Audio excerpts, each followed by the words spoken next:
This is Bang Bang Ray Hill.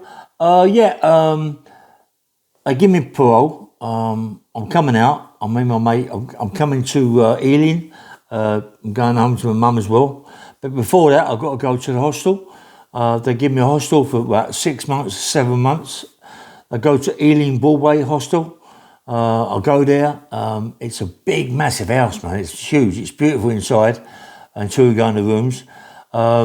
It's down this roads, all these roads. The houses in this road where I live near. I know the roads anyway. They're worth a lot of money, mate. The houses are massive. You never think a hostel would be right in the middle of this place, but it is. I go in there. I meet the people who are running it. They tell me about the places. They walk me about, show me the kitchen. This massive kitchen. Show me the place you wash your clothes. But I know I ain't going to wash no clothes there, and I know I'm not going to cook no food there. I'm with my mum. Only lives down the road, so I can go there for dinner. My mum will wash all my clothes. Yeah. I see some of the people in the hostel. They don't look too good to me. They look like down and out, rough heads. Anyway, I'm not really bothered. I've got my own thing to do. I'm going down the gym. There's a gym down the road from there, right by Ealing Broadway Police Station. As happens, it's a massive. Eden's. It's called Eden's. It's a massive gym. My mate owns it. Well, I've been away a long time, but my mate owns it. Yeah, but as soon as I went down there, Charlie, his name is, Eden's Club, went in there, booked it in there, done 3 months at a time, paid for the hostel, paid for the gym, done. Lovely. So, goes in the hostel, says, do you want to go to my mum's? Went to my mum's house, talked to my mum, give her a big hug, lovey-dovey, and your mum cooked me dinner, and mum's alike, give me a bit of food to take back with me, yeah.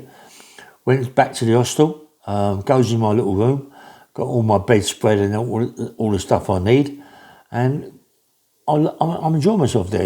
It's nice. I'm not in prison. I'm out of prison, but in prison in a different way, really. I'm laying in bed. There's not much noise. There's a little bit of noise, but not much. All I can hear is people keep running up and down the stairs. Yeah, and, like 1 o'clock in the morning, 2 o'clock in the morning, where they've been in the room. They can't come in that time. The front door's locked. You can't get in. I think it's 11 o'clock is bang up time, boss, yeah? They shut the door, that's it. And, I'm in there, first night, I'm just relaxing. I can't believe that I'm out of my prison. I'm out now and I'm free, yeah? I'm still an IPP, but I'm free. In the morning, I go down the stairs, I have my shower. Showers are not bad. I have a nice shower, get dressed, go downstairs, see the people that are in charge, my probation in the place, yeah. Go and see them. They're talking to me about giving me all my regulations, what I can and can't do, this, that and the other. So, I know, come on, I'm out. I'll do whatever they want me to do to a certain extent, yeah. So I'm loving it, mate. I'm loving it. I'm just walking out, going to my mum's, having dinner, going to see my few people, but I've got to be very careful, right? So anyway, I'll get a phone call from probation. I've got a phone. They've got my phone number. They give me a phone. They've got my phone number. IPP. So they give me the phone. The phone goes, is my probation officer in Askew Road. I goes down to Askew Road. It's nice just to walk down there, mate. It's a long way from Ealing Broadway to Askew Road, but I don't mind the walk, I'm out, I'm free, yeah? So I'm walking. I go through Acton Park, all around the park, I'm down there, and go right into Askew Road, but past all the shops, that's on the left-hand side, yeah? Goes in to see my probation officer, sits down in the waiting room, waiting for him. A little guy comes out, 5'6", 5'7", bit muscular. You can see he's a bodybuilder, yeah? Comes in, starts giving me, first of all, Mr. Hill, you've got to do this course, that course, this course. I said, listen, I've been given the IPP, yeah, because I've done all my courses. I've done every course that you're talking about. I've done that and more, yeah? So he's gone, really? I said, yeah, I can bring all my paperwork down tomorrow, or whenever you want to see it, I've done all my courses. He said, okay. He said, well, drug tests are regular and not random, yeah? I said, that's no problem. I don't take drugs. I don't touch drugs. I said, I don't even drink. He said, okay, but they're random drug tests. I said, okay, no problem. So I'm just about to walk out of the room. He said, excuse me. I said, yes. He said, can I give you a drugs test, please? I said, yeah, okay, no problem. Trying to be funny, innit? So he gives me a drugs test. 2 days later, called me back. It's all sweet. So I'm seeing my probation officer now twice a week. I'm coming from a hostel, going down to the bush, seeing my probation officer twice a week. Whilst I'm in hospital, at the hostel, I can't believe that while I'm laying in bed at night time, all I can hear is boom, boom, up and down the stairs, yeah? And it's, oh, Bill, mate, they are giving people in there so much recalls, so much spins, it's unbelievable. I can't believe it. You know, like you get a bit frightened. You know you're not doing nothing, but you still get a bit frightened when you hear them up the stairs, the radio's going, like 2, 3 o'clock in the morning, they're dragging people out, you know what I mean? And I went, God, this is... And then you realise that the people in there are crackheads and the cokeheads or whatever they are. They're out of it all the time, 24/7, and they ain't going to last in there, yeah? There's about, I think there's 2 IPPs in there, right? 2 IPPs, and that was it. And anyway, so the next day, I'm going down with mum, see my mum. But got a call from my probation officer to come down and see him again. Okay, I'll go down and see him again. Oh, Mr. Hill, yes, I've talked to the Mount, probation Mount, and your psychology, and they told me that you've done this course, that course, every course. Okay, we understand that now, so you won't be doing any courses. Thank you. And all the time you're thinking, God, I've done 10 years as an IPP in the Mount, right? Not all in the Mount, but a long time in the Mount. I've done all my courses. I've suffered. I'm dyslexic, and I've done them, yeah? I mean, I'm out. I've worked so hard to get out on the street. I don't give a monkeys if I've ever got to do them again, but I don't want to do them again because I've already done them, yeah? But if I've got to do them, I've got to do them. I ain't going to say no.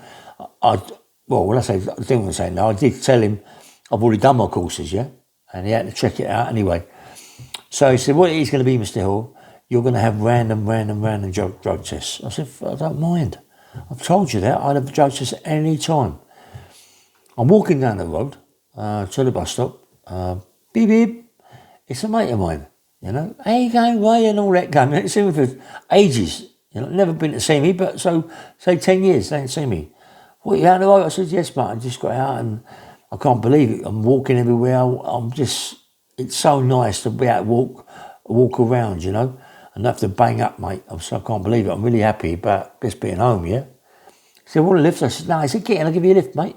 He said, where are you going? I said, look, just drop me off Acton Park, and I walk round the park to my mum's, and I'm going to sit up Churchill Road, and I'm going to see my old mum. All right, mate. Gets in the motor, I'm driving down the road. All of a sudden, I goes walking to my mum's house, sitting down, having a cup of tea. The phone goes, Mr. Hill, it's so-and-so from Shepherd's Bush Probation, Ashby Road. Can you come down and see us immediately, please? I said, I've just been to see you. He said, Mr. Hill, can you come down and see us immediately, please? There's no questions, Mr. Hill. We're telling you to come and see us. Okay, I'm coming now, yeah? I thought, what's going on? Is there a problem? Mr. Hill, come down in now. So now, I'll get a bus of 266, yeah? I want to get down there quick. So I get a bus of 266. I'll stop it 2 stops away from the probation. I'm walking now all around the roads around by the probation. This is terrible to have to act like this, you know? I'm petrified, you know what I mean? So what's going on? I can't believe what's going on. So I'm walking around and looking at the cars. I can't see no cars. I can't see people in it. It looks suspicious and all the cars. So I goes in. He said, Mr. Hill, this is a recall. You could get a recall for this. You do realise that, don't you? I said, what have I done? He said, you just got into a car with a known criminal. Let me tell you what you are, Mr. Hill. You're on a thing called MAPA, right? You're on a thing called MAPA. And MAPA is an agency, yeah, that look after the IPPs. Not look after, they're checking that you don't do no wrong, don't go to the wrong places, this, that and the other. I said, yeah, I was told that I was on MAPA. I didn't understand MAPA. He said, well, what MAPA is a number of people. Can be anybody, yeah? we've just been following you. It's a random thing, this mapper, you know. They just pick you out a random thing. Right, okay. We just see you get into a car, drive off in the car. They followed you in the car. You got to a certain checkpoint and they put you on camera and they took the picture of you. This is on my phone. Show me the phone. I said, that's me, yeah. I said, what's the problem? He said, well, this man's a known criminal. I said, known criminal? Nah, you got the wrong geezer, mate. You got the wrong... This guy's not a known criminal. He's been in prison for theft of a motor vehicle, Mr. Hill. And there you are, driving in his motor vehicle. I said, I've been in prison 10 years. I said, how am I supposed to know that he's been arrested for driving a motor vehicle? He said, well, we're telling you now, Mr. Hill, that you must be aware of people you talk to and whatever you get into cars and all that. He said, because you're on a mapper, they'll randomly be with you at any time. Be careful. This is a recall. Could be a recall, but we're letting you off, yeah? Because you didn't know this, that and the other. I went, I can't believe it now. I walk out of the probation. I'm shocked, mate. I'm shaking. You know what I mean? I'm shaking. He must have seen like a pure white in my face. I'm shaking. I can't believe it that this is actually happening to me, yeah? I've been out, not even a week, and this is happening to me already. I'm going, what? And people run up and down the stairs. I'm now, I don't know what to do. I'm in a terrible state, yeah? So anyway, I goes to my mum's, tell my mum all about it. My mum said, listen, Ray, please, do whatever they tell you to do. Don't go back in prison, please, darling, you know what I mean? I'm old now. I don't want it, Ray. I can't handle it, yeah? I mean, you're out now, you're my son. I've missed you for 26 and a half years, Ray. Off and on, yeah? I don't want you to go back in prison. I go, yes, mum. So I coloured her, my lovey-dovey. She gave me a few pounds and I shot back to the hostel. Bought myself a little bit of food to sit in the hostel and eat, yeah? Sweet. Couple of days. Everything's sweet. It's no problem whatsoever. It's lovely. Then I've got to go see the doctor. It's just down the road. It's unbelievable. You've got to remember where we are, yeah? It's all private houses, massive houses. How they allowed that hostel to be there, I don't know, but they did. I goes in the doctor's, which is about 5 houses from the hostel. As I'm going in there, I look what I am, right? I've got tattoos all over my hands and tattoos here, tattoos there. Fucking flat nose, I look like a thug, yeah? You walk in there and they're not sitting near me, they're all sitting over there, come in, they're sitting all over the gaff anyway. I goes in and see the doctor, talk to the doctor. He's going to me, where are you? I said, look, I'm in the Ealing Hostel. Okay. How long are you in there for? I said, maybe, I don't know. I said, it's 6 to 7 months. He said, okay, you'll be here for that 6 or 7 months, but then obviously you've got to be transferred. We're not, and he said, okay. Examine me, I'm fit. Everything's sweet, all right? Good. I then go down to the social. I've got to get my money for the social. I've been in prison, I need help, I need money, yeah? I goes down and see him.